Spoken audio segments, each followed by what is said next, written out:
Hello, everybody. Welcome back. This is Wander to the Edge. My name is Adam Asher from The Edge of Adventure. I'm Zan from Where Gals Wander. Zan, it's great to have you back. You went on a trip just this past weekend. So about a week ago today, you were where?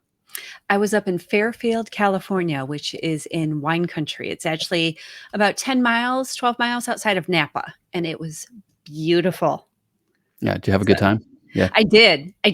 They have the coolest wineries up there. They had one. It's called Sea Sun Valley Wine Co-op, and it has like a traditional Japanese foot bath. So it has like this hot water kind of coming through where you sit and you sip wine in the country looking over the vineyards. It was super cool. And you went with one of your all-time favorite people. I did. I went with JD, who started Where Gals Wander with me. So it was a great girls trip. So, and if someone goes up there, any recommendations, thoughts on places to go, things to see, places to stay? I don't know. Oh my gosh. I'm not going to be able to pronounce it correctly now. Manska's Grill is the restaurant that you definitely want to try. You want to go to Heretic Brewery. They had some amazing craft beers and cocktails that we also sampled. We went to the Blue Victorian House Winery. We went to Wooden Valley Winery. We went to the Jelly Belly Factory. That was actually kind of fun. So yeah, we had a good time. That's awesome. Next question. What's going on with my hair? I don't know, but you know what? When Audrey, who we will introduce in a moment, first signed on, you were fixing your hair, and I was taking photos of you because you look like a lion, and I'm going to post those just so you know. Oh no, that was not the deal. No, I said, can I take a picture? If I say I'm going to take a picture, what do you think I was going to do with it? I don't know. You have to, as long as you have Seema's approval. Seema, yes, it's up to her. She says yes, go ahead. If I trust her judgment. I'm going to submit it to Best Self Atlanta's top 10 to use for your photo when you win, because you're in the top 10 now. I did. I am. Yeah. I made it into the top 10, and that is because of all you wonderful people that took the time out of your day in and day out, for I think a couple of weeks at least, and you voted, and all those votes added up, and they came back and said, we're not sure how or why you made it into the top 10, but you must have a lot of people that believe in you because you're in. And honestly, it's an honor. I've got to hang out with some of those people, had a couple of events already this past week, and it's an amazing group. I mean, it's a lot of great talent and people in Atlanta, and all of them in one form or fashion, they all give back in some way. And so it's been really nice to learn about the different ways that they give back and the different things that they do. But you can look that up online if you want to figure out what we're talking about. Go to bestselfatlanta.com and you'll see the over 40 and fabulous. And you can see I've gotten more comfortable with saying that. Like, it was really hard for me to say. Yeah. But I'm, I might be, I am over 40, and we're going to find out if I'm fabulous. They'll announce the overall winner toward the end of September. The decision will take a few weeks to make. The question is, if you lose, are we still going to be friends? Because then technically you'll be a loser. I don't know. The way I look at it, I think we'll be friends. The way I look at it, if you make it to the top 10, then it's hard to say that anyone is a loser, because it is an absolute honor to be a part of that group. So, of course, I'm having a good time with it, having fun, sharing about it. But I do want to be very clear about something. I appreciate everybody's friendship, support, and all the votes. And it's because of that I get to move on in the contest and the competition this year. So it's great. And it's a great group of people. bestselfatlanta.com. Well, I like my friends to do good things, which you do. I like my friends to get the recognition they deserve, which you do. And I also like my friends to have a lot of wine, which our guest today works for wine, as she likes to say.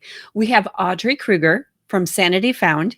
We're going to talk about her adventures coming from South Africa. We're going to talk about cookies. We're going to talk about her adventures in a van. We're going to talk about all sorts of good stuff right here on Wander to the Edge.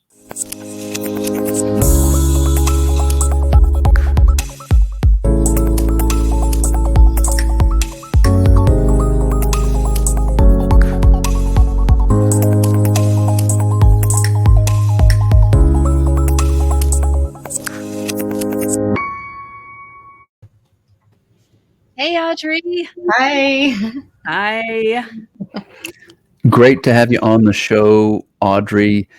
Welcome to Wander to the Edge. You have great adventures. We're going to get into those today and get to know you. And the first thing that I think is super awesome is you're originally from South Africa. I am Cape Town, South Africa. It's a long way from home. Yeah. It is. So I hope then that today's, watch me, I'm about to show off here. I hope okay. that today's program turns out to be lekker. Wow.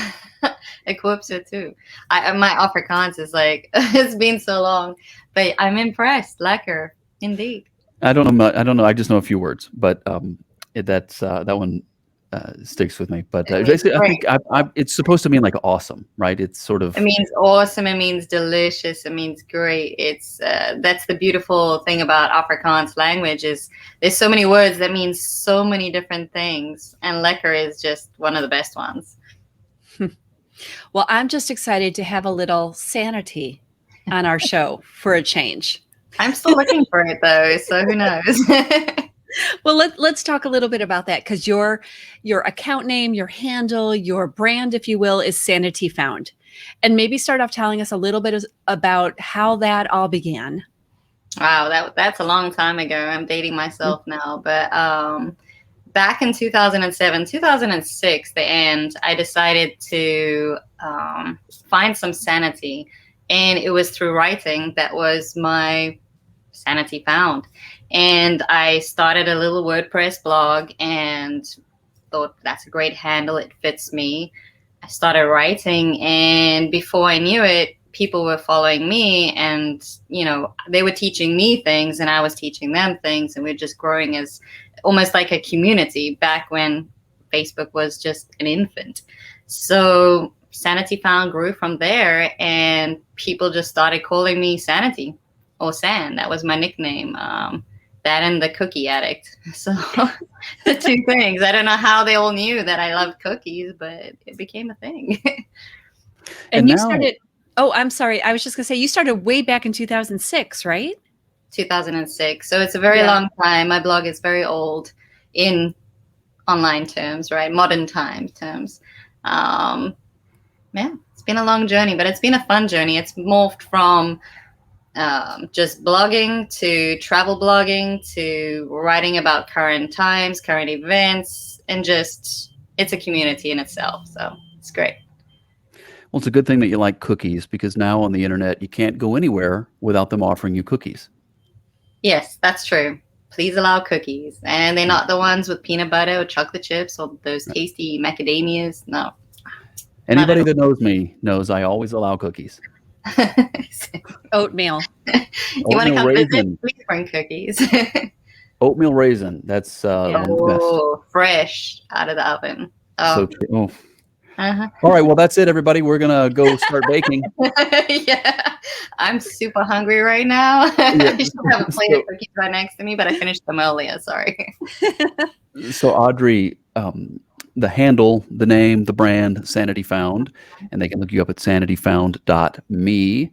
And then if they're looking on Instagram or they're looking on Twitter, they're going to find you under Sanity Found. You did point out something to me a few minutes ago. The Facebook handle, they're looking for what? Insanity Found, because somebody had taken Sanity Found, which was, I was very disappointed, but then in the end, it actually worked out because Facebook is Insanity Found. So that's me on Facebook.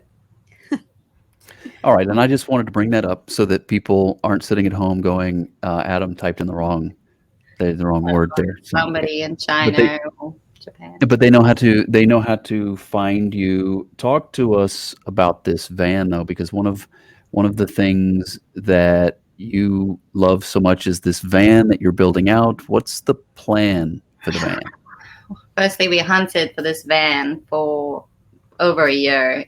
We had to find the right kind of van. We went through the Sprinter thing. Do we buy a Sprinter, ProMaster, Ford Transit? In the end, we decided, okay, Ford Transit, that's it. And we ended up stopping to look. We stopped looking in Florida because prices were just crazy. And we found one in Houston. So we flew up, immediately bought it, It was only listed for 6 hours, so it was a very fast transaction, and we drove it all the way back home. It's freedom. It's a sense where we can drive, we can stay out in the wild, we can park in like near Amarillo, Texas. There's canyons where you can park right near the edge and just wake up with those views in the morning. To me, that is Sanity Found. That is a life.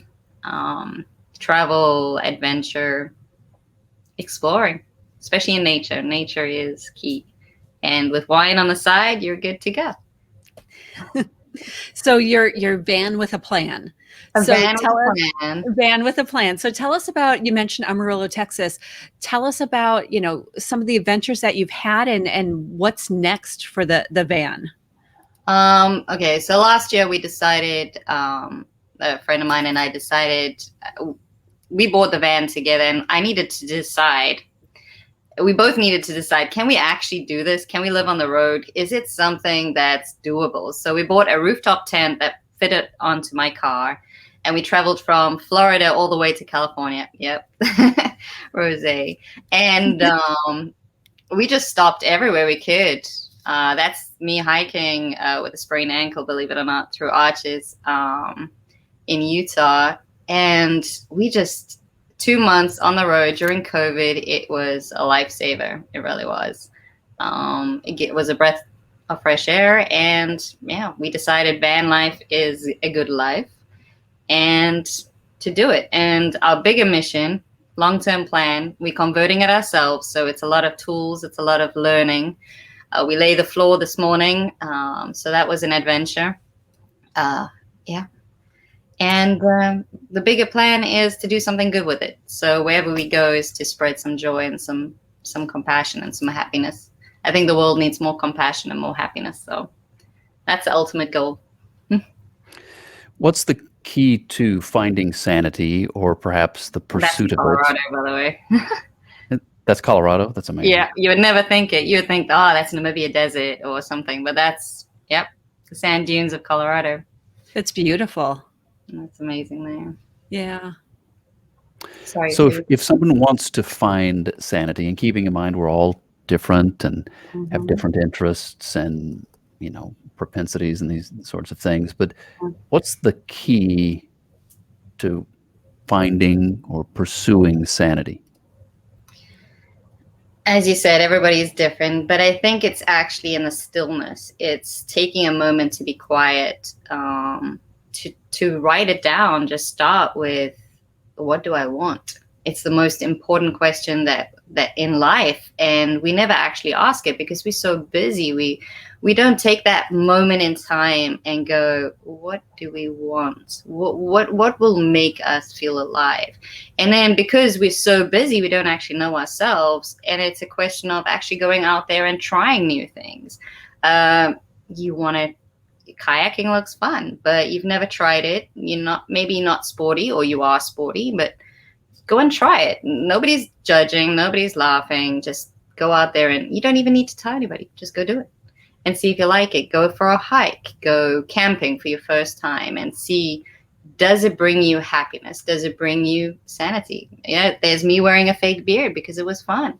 So It is fun. It was very cold, actually, in September in Montana. But just take that time, take that moment. It could be 5 minutes a day. It could be take a week off work and book a hotel room and go and just be and explore. And yeah, that to me is finding sanity. It's taking a break from life and experiencing who you are. I love just the sense of humor that comes across in your photos and in your blog. You have such a great wit. And, in your blog, you wrote, kicking the negative stones of life. And that is one of my favorite articles that you've written. Oh, really? Yeah. And maybe just talk a little bit about that, because that's kind of a theme, as you were just talking about, like finding that joy in those little moments of happiness, especially as you're traveling and on the road. For me, it's, I've lived a very adventurous life. I'm not going to get into that now, but for me, it's either you can either laugh or you can cry, and deciding which one you want to do will either bring you more energy and happiness, or more sadness and so on. And we all have had lives. We've, especially during COVID, this is the big thing where there's been so much depression, but yet there's been so much joy too, where people are actually realizing, oh, I'm stuck at home. What can I do with my time? And they're going outside and they're walking, and they're getting back in nature, and they're actually finding lives. Like in South Africa, we like to work to live. We don't live to work. So that's a big thing for me, is just taking that moment and actually enjoying that moment, grabbing it by the hands and going, in this moment in time, I'm trying sushi for the first time, which is actually, we'll get that's a whole nother story. But and I'm trying it. I don't like it, but I love it at the same time. And it's weird, but I'm in this moment enjoying it and experiencing it. And that matters. And the more you collect of those moments, the more, when the negative stuff happens, like for me, I had surgery. I can't get into that one, but they told me basically I'll never be able to hold a camera again. I'll never be able to kayak or sup or do wild things. Rock climbing. I haven't tried that yet, but it's on my list because I refuse to give up. And I went supping, and I was like, I'm going to do it. I'm going to try it. And I'm not going to just believe somebody saying I can't do something. I'm going to fight it and try it. And to me, that's kicking those negative stones, because once they start in your head, they just build, and they can build a mountain. If you take that moment in time and go, nope, what's my positive? What's positive here now? And work with that. And it builds until you're sitting on top of a rooftop tent and waking up to that view. I was going to ask you, Audrey, it's interesting, when you're driving down the highway, does that thing not blow off? Actually, no. That was a really good roof rack. It didn't blow off that time. It was very secure. We went through Utah, which was crazy crosswinds. Through the mountains, crazy crosswinds. I came home and I changed my roof rack. They installed a better roof rack for the rooftop tent, and it blew off on the highway. Uh-oh. But anyway, that's in a whole nother story I'm dealing with. I was making a joke. I wasn't trying to bring up a bad No, memory. it really happened. It's kind of awkward. It's great. It's a great rooftop tent. It's absolutely a pleasure. I miss it. Tell us, in all seriousness, about van life. I mean, you see, especially on Instagram, I mean, that's a thing. That's a thing. It's a huge thing. Everybody's doing it because it's a craze now, and nobody knows where to park them. But everybody's converting their vans. Everybody's doing their thing. And I can totally see the joy in doing it, because right now we're building out our van. And we're making so many mistakes, and it's actually fun to make those mistakes because you're learning. And as you learn, you grow, and you realize more about yourself, like how much can you take. And apparently we can take quite a lot, and we're good friends, so we haven't killed each other yet. And van life, it looks so pretty. They always take so many nice photos. They don't show you that you're living in a very small space. You don't generally have a running toilet. Most people have composting toilets, so you don't have that pleasure of a full-blown running shower. You have to time it. You don't have, 5-minute shower, that's a lot, because you're going to be stopping and filling up water all the time. It's fun, but there are, sacrifices, and you have to be willing to give up some of those some of those things that you really enjoy in life, like a wine fridge, for instance. Or a full fridge, actually, because you're living out of a bar fridge pretty much. And if you're willing to do that, you learn a lot about yourself. You go back to basics. And I think that is what the big highlight of last year was, and the big craze, the big push of the last few years actually for van life has been getting back to basics. Actually cooking, outdoor showers, river showers, just basics. Do you think that COVID, like one of the, I guess, high points, if you can call it that, of the pandemic that we experienced is that it makes you realize that sometimes less is more, and those basic pleasures that you talk about. I mean, I feel like maybe that's one message that you're kind of sharing, and important for everybody to kind of remember that too. Yeah, that's Donna. Actually, I bought the van with her. She's crazy but wonderful. She's inviting adventure, but I think before COVID, even leading into the beginning start of COVID, everybody was, what's my neighbor doing? Oh, they got a new car. Let me go and see what can I do. Everybody had to have better, more, and my stuff is better. I need to upgrade this because it's not good enough. Meantime, it works perfectly, and it's probably better than the last thing you had the previous year. Everybody. And how do I say this? When you're seeking the next best thing, you're not taking that time to actually see what is with you right now. You're not taking the time to see just how fortunate you are, because there's so many other people that they would be so joyous just with a fraction of what you have. And for me, that's a big thing. So going back to the blog as well, but COVID taught people, hey, here's a moment in time. It forced people to sit back and go, take 5 minutes, reevaluate your life, because there's people dying all around you. What are you going to do about that? Are you going to continue living your life the way you are? Are you going to stop, pause, remember what your kids look like? Learn how to cook a meal, learn how to ride a bike, because there was a lot of adults, believe it or not, that were learning how to ride a bike for the first time because they just never did it. For me, it's a hard concept to understand. In South Africa, if you don't ride a bike, it's like, who are you? Are you Australian? But it's just, it taught people so much. And I believe there's pros and cons to everything. There's pros and cons to everything. COVID has its benefits. I hate to say it like that. I don't want to be callous, but it has taught people to live and appreciate life. So for that, I am grateful. Audrey, you're very observant and very articulate. So I want to ask you about what the differences are from your home country of South Africa, and of course you're here in the U.S. and you made that whole transition, and the two different cultures. And I know there's a lot of similarities, and there are undoubtedly some differences as well. What are your thoughts on that? Well, first up, back home, when the ambulance comes, we don't stop and wait for it to go past. We actually follow it really fast, because it's a clear line through the traffic. You go. There's an ambulance, you're rushing after them.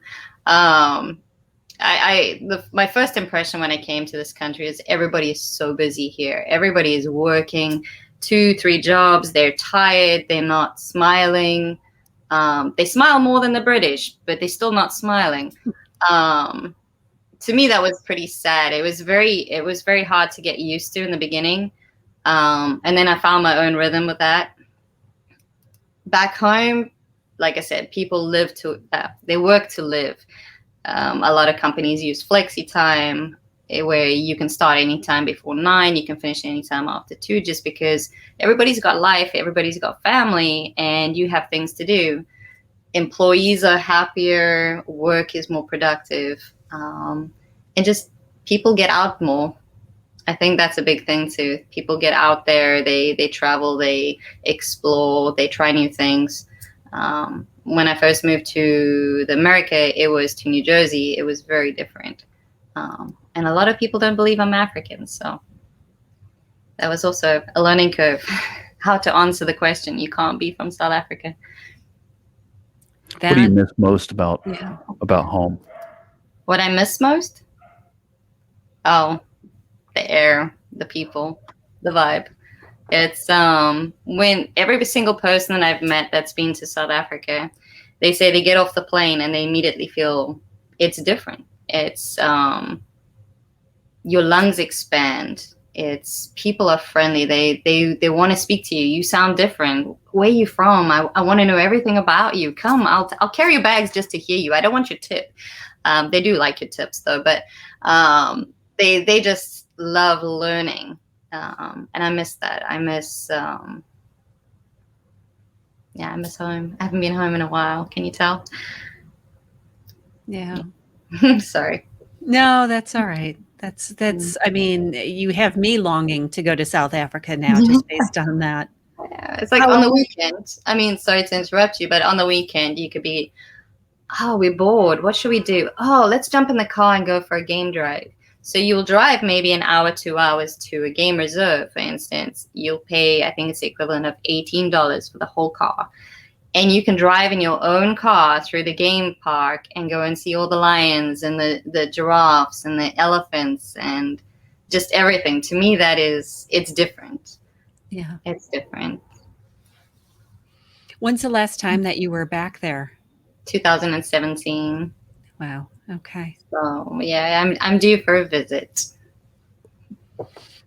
So one of your other hobbies outside of chasing game through the reserve is that you like leaving notes in public restrooms. Yeah.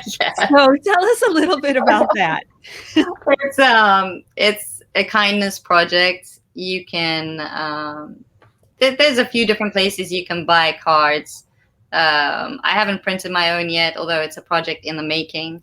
They just little cards, and they basically spread kindness. Like, kindness is a great friend. Smile at a stranger. And I love going back to the bathroom, the restroom afterwards, and seeing that the cards have been taken, because it means that it touched somebody, that somebody took hope in that and is either passing it on to somebody else or keeping it for themselves, just to remind themselves that they're important. And I think with all the sadness and the depression and the stress that we've all been through collectively, I think just spreading a little bit of kindness is fun. It gives me joy more than anything else, put it that way. Just knowing that I'm passing it on. And there's no harm to it, so it's fun. Yeah. And Audrey, I know that you like to write. You know, you've already discussed about how you started your blog back in, I think, 2006, somewhere in there.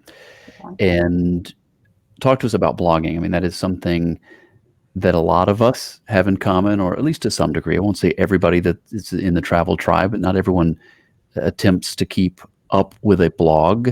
But if you do, it is a task. It's not easy. If you were to give a couple of tips or thoughts on the matter of blogging, what would they be?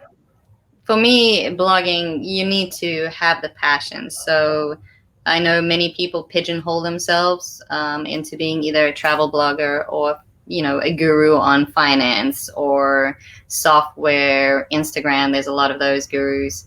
To me, I think keeping it fresh, keeping it real, evolving with who you are. You can be a travel blogger, and it's hard work. You are going to be writing quite a bit and taking notes. It takes away pleasure from the actual experience of travel. At the same time, it is your journal. So if you're writing for your blog, do it like a journal. Make it personal. Don't make it cold. Like, the bathroom was 6'4", this was black, this was brown, this was, yellow. Keep it real. Add your own personality in there. Make it a journal, because then people read that and they're going, wow, oh, that sounds like fun. Oh, that's funny. Oh, okay. I want to experience that just like she did, because wow, that sounds amazing. She is so excited about it, so passionate. So ultimately, don't make it cold. Just have passion for it and do it. And follow your dreams. Evolve. I love taking photos of wildlife. I visit sanctuaries. That's another secret hobby of mine. Wherever I go, I try and visit them. And I will throw that in on my blog. I'll write about, whatever takes me. So I'm a little different in that perspective. But if you're tired of it, take a break. I know a lot of people get tired of blogging. They get worn out. They feel like it's a job that they don't enjoy. And that's when you need to step away and take a break too. which I think What kind of would your advice be to someone who said, I don't know, they were having a good day and they're like, you know what, I can handle doing 2 podcasts a week. It's not that big of a deal. It's not that hard. I would say, why don't you do it? Try it, experience it, and then go, peace. Yeah, that is that's quite a task. I'm impressed. If you were going to blog about being on Wander to the Edge, what would that blog say about this experience? I don't know, but she could use this as the Yeah. profile. Yeah, Yep, the owl. That's Yeah. a seaside sanctuary down the road from me. What I would say is, I was nervous. You know, I would be very comical about it and blunt. But it's great to chat with you guys and just to explore. You know, I'm actually learning about myself in this moment right now. Just going, okay, I was more nervous than, you know, I don't know why. I'm just chatting with friends and enjoying the time and moment and sharing life. And that's what life is really all about. We often forget that, you know, it's about sharing connections, community. It's about being okay with being okay, you know, being nervous, being whoever we are. It's about connecting, and I think we often forget that. So, yeah. People who come on our show, it surprises me when they say 2 things. One, that they were nervous, because it's me and Adam. I mean, look at him, for God's sake. And then second is they say that after they've been on the show, like they learned a lot about themselves. And I don't know if it's just because we spend so much time, like we consider this to be like a get to know you kind of show, right? Like we're not here with hard hitting questions or Q&A. It's that we genuinely pick people to be on our show because we want to get to know more about them. Like they're interesting and they have adventures. And to your point, we want to connect and just learn more about them. I personally, that's how I kind of feel about blogging. Like when I'm blogging for Where Gals Wander, I do it mostly to figure out more about what the trip meant to me and who I am and what I want next. And I'm just sort of sharing that thought out. So, and that's why your blog is so amazing. It's personable. It's real. And I think keeping it real is important. Yeah. But from the learning about myself perspective, going back to being so busy, I'm so used to being me that I'm just living my life. Actually taking a moment going, yeah, okay. Yes, I make jokes about South Africa. I've done this, and it's giving a pause and just reflecting on just everything, I guess. So that's been good. Well, listen, we can't close the show without the 2 of you talking wine, for crying out loud. And especially, you know, with Zan coming on, she just had, I don't know what she called it, probably like the Great Wine Adventure or something like that. But I also know that you are a bit of a connoisseur, an expert or something, and I don't know that much, so I'm going to bow out. I'll see you guys later. Have a great Saturday. No, but seriously, you are a connoisseur of wine, and Zan, help me think of a good question. Well, I guess. So here's my question. So how do I get all the wine bottles that you have behind you? How does one acquire that type of collection? I'll send you the link later. Look, this is how the monkeys respond to Zan's question. Just give me more. Give me more. Well, first things first. You have to consider it as a supplement in a way. It's got minerals, it's got vitamins, it comes from fruit, it's fruit juice ultimately, right? It has to be. I work in wine, so I often get wine through that. But there's a few sites out there that I probably shop on a bit too much sometimes. Some great ones. And I like exploring new wines because there's so many new things to try. And new nuances and ways to taste and smell, and it's an adventure every day. Not every day, but yeah. One thing on my trip that really kind of blew my mind. So like I hate it when you put the camera just on me. Can you do the other thing? Yeah, I just suffered through that. Yeah, I know. So, I enjoy wine like socially, right? Mhm. Like I don't consider myself an expert or anything else in that regard. And we had Amber from Wine Travel Eats on Wander Mhm. to the Edge about a year ago. And I met up with her up in Fairfield, California. And being able to sit and like taste wine with her Mhm. and understand, I mean, first of all, I had no idea how to drink wine. Like you have to do the swirl and the aroma, and it seemed a little pretentious, I guess, when you Yeah. think about it, but it really does increase the whole experience. Mhm. And there's a lot of parallels to that with travel, like stepping out of your comfort zone. Like you're going to feel silly, like swirling the glass and putting your nose in it and doing all this other kind of stuff. But it really created a different experience, a different taste. Even the different foods that you pair it with Mhm.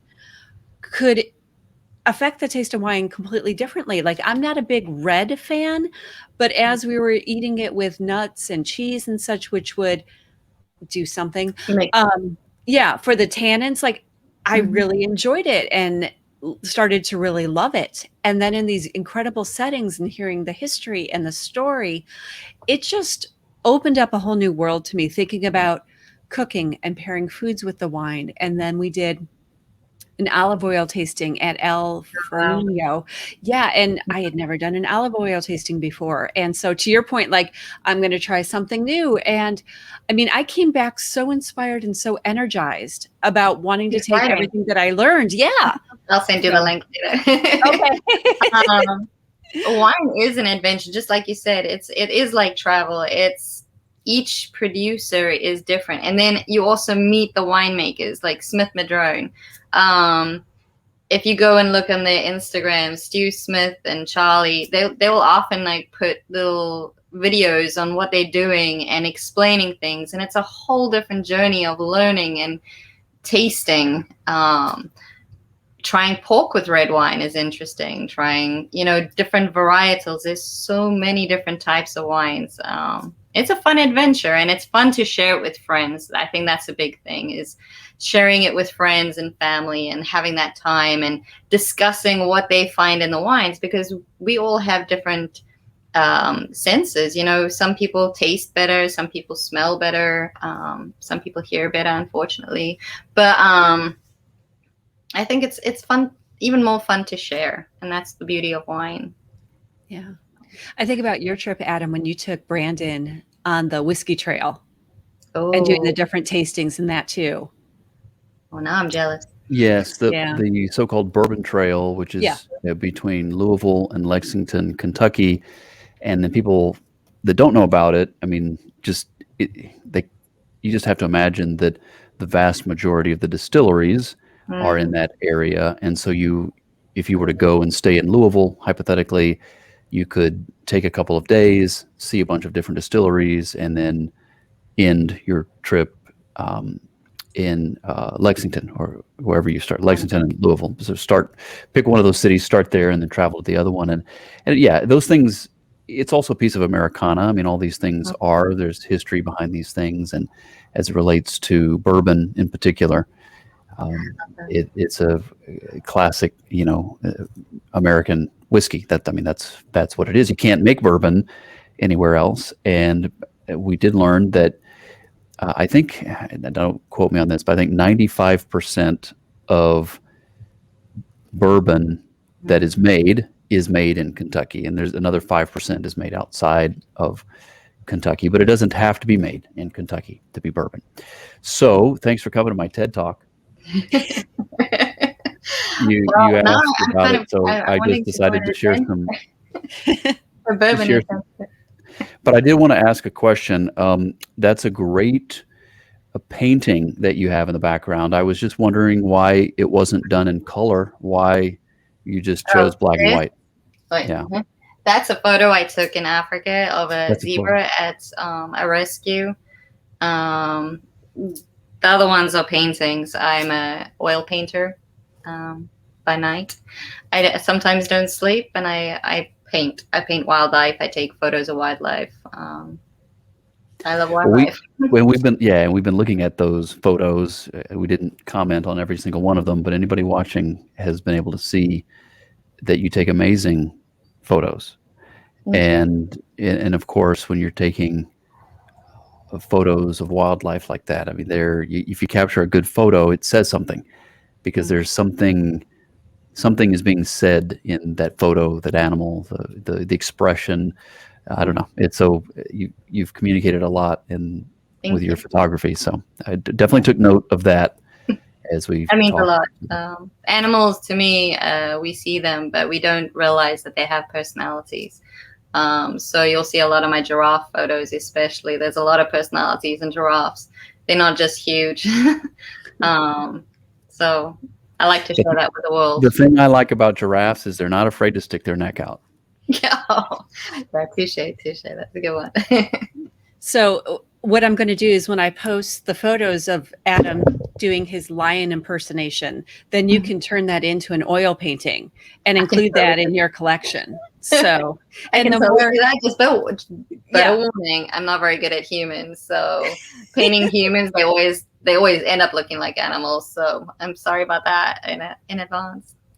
It'll be perfect then, because the more puns and that Adam makes during the show, the more I'm determined that I'm going to post that photo. So, well, Audrey, it is great to have you on the show. Great to get to know you, and anyone who hasn't already, they need to check out your blog at sanityfound.me. Sanityfound.me. You can look up Sanity Found on Twitter or on Instagram, and then on Facebook, as we have already discussed, they need to look for Insanity Found. And that makes perfect sense, because we are talking about Facebook here, and everything is backward on Facebook. But in all seriousness, you have a great platform, blog, and I wish you the best with this next phase here as the van life thing takes off. I think that's going to be wonderful. We'll have to have you back on the show to tell us more. Thank you so much. And it's been great talking to you both. It's been fun. Yeah, it has. We loved having you, Audrey. Thanks so much. You need to grab a glass of wine sometime. We will. We will absolutely do that. And one day, Adam, you and I are going on a whiskey tour. Just so you know. I would like that. And we're going to blog about it, and we're going to go live. Oh God, can you imagine? That would be scary. We're like, guys, you're not nearly as funny as you think you are. Yeah. We think we're hilarious, and that's all that matters. This is us without bourbon, so. Right. So stay tuned, because maybe one day you'll see that right here on Wander to the Edge.